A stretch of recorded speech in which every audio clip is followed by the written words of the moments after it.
মোদির উদ্বেগ হুঁশিয়ারি আমরা দেখেছি। গতকাল তিনি পশ্চিমবঙ্গ দিবস উপলক্ষে বেশ কিছু বিষয় নিয়ে কথা বলেছেন। সীমান্ত, কাঁটাতারের বেড়া, অনুপ্রবেশ, তাদের সেই পুরনো অনেক ইতিহাস তিনি ঘেটেছেন।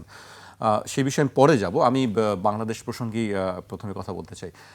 আপনার কাছে আপনি কিভাবে দেখছেন আসলে এই ট্যুরটা বেছে নেওয়ার কারণটা কি?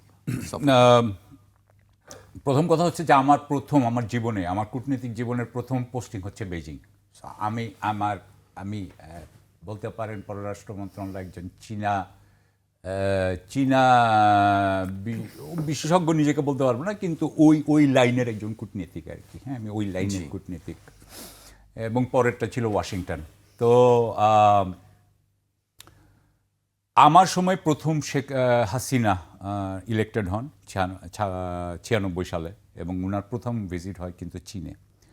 প্রথম কথা হচ্ছে যে আমাদের এই ভিজিট নিয়ে যেটা বলার আছে, প্রথম কথা হচ্ছে যে তারেক রহমান সাহেব ভারতে যেতে পারছেন না কেন।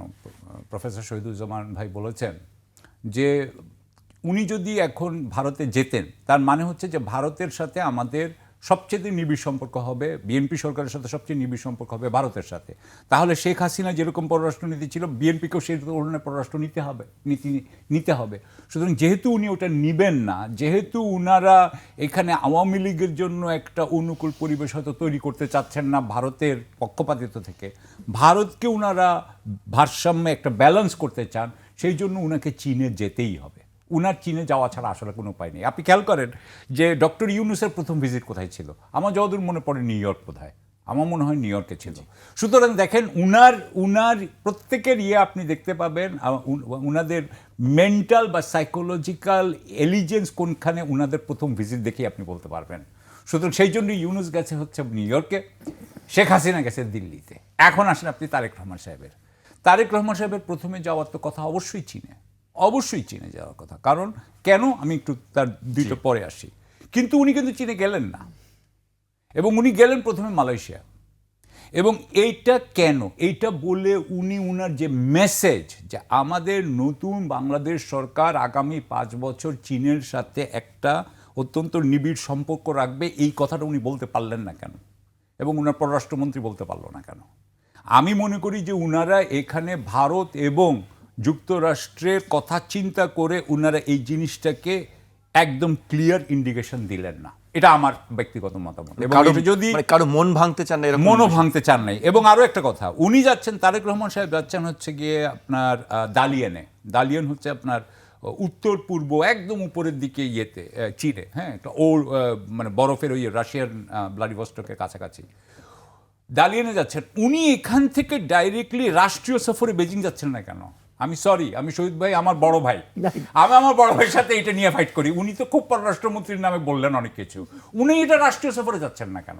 এটা তো ওনার রাষ্ট্রীয় সফর হওয়া উচিত। শেখ হাসিনা তো রাষ্ট্রীয় সফরে গেছিল, এবং I was involved in that visit. ঠিক আছে, সো রাষ্ট্রীয় সফরে যাচ্ছেন না। সুতরাং সেদিক দিয়ে আমি বলবো যে এটা এখন কথায় আমি বলতেছি যে this is a foreign policy failure of Shahiduzzaman Bhai's favorite foreign minister. আমার কথাটা বুঝে। আচ্ছা, দ্বিতীয় কথা আসেন। ভাই বললেন যে জিয়াউর রহমান এবং এরশাদের সময় থেকে চীনের সেনাবাহিনীর সাথে বাংলাদেশ সেনাবাহিনী এবং সশস্ত্র বাহিনীর সেই সহযোগিতা চলে আসতেছে। 70-এর দশকের 80-র দশকের চীন আর আজকের চীন এক না। তখন চীন যা করতে পারতো, চীন এখন তার 100 গুণ বেশি করতে পারে, 1000 গুণ বেশি করতে পারে, তাই না? চীন এখন একটা অনেক বেশি শক্তিশালী রাষ্ট্র সেই তুলনায়, আগে সেই 70-80-র তুলনায় বলছি। তাহলে এখন আমাদের যে ধরনের নিবিড় সম্পর্ক হওয়া উচিত ছিল, আপনি যদি জিয়াউর রহমানের কথা চিন্তা করেন, জিয়াউর রহমানের সময় আমাদের কতটুকু সক্ষমতা ছিল? ভাই তো তখনই পড়াইতেন, সেই সময় যে পড়াইতেন সেই সময় আমাদের সক্ষমতার তুলনায় আমাদের সক্ষমতা অনেক বেড়েছে। আমাদের সম্পর্ক অনেক বেশি নিবিড় হওয়া উচিত ছিল, আমাদের সম্পর্ক অনেক বেশি মাল্টিফ্যাসেটেড হওয়া উচিত ছিল, আমাদের এখনো হয়নি। এবং এই জন্য আমি বলবো যে আমি যেটা মনে করি, আরেকটা কথা বলে শেষ করি, সেটা হচ্ছে যে বাংলাদেশের যে বাজেট, বাংলাদেশের যে অবস্থা, বাংলাদেশে 9.5 লক্ষ কোটি টাকার বাজেট। 9.5 লক্ষ কোটি টাকা, আমি একদম একটা মোটা দাগে কথা বলি, 9.5 লক্ষ কোটি টাকা আপনি 1 লাখ কোটি টাকা কমায়ও যদি দেন, তাহলে এটা 8.5 লাখ কোটি টাকার বাজেট। 8.5 লাখ কোটি টাকার বাজেটে আপনার রেভিনিউ হচ্ছে 5 লাখ কোটি টাকা, 3.5 লাখ কোটি টাকার আপনার শর্টফল আছে।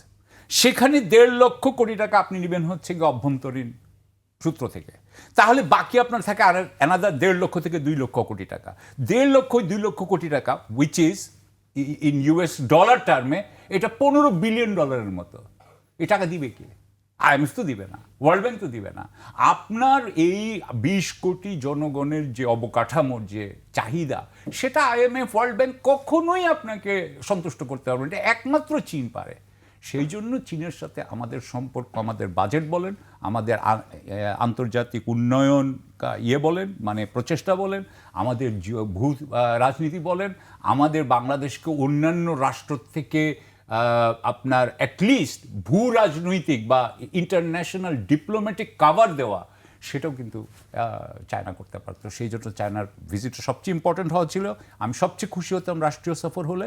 তবে আমি আশা করব, আমি ভাইয়ের সাথে আমি করছি যে আমিও আশা করি যে আমরা 28 তারিখের মধ্যে, 26-27 তারিখের মধ্যে বুঝতে পারবো যে যদিও এটা রাষ্ট্রীয় সফর দিয়ে শুরু হয় নাই, কিন্তু এখানে যে সমস্ত আলোচনা হবে তাতে যাতে বাংলাদেশের সাথে একটা নিবিড় সম্পর্ক হচ্ছে বলে আমরা মনে করতে পারি।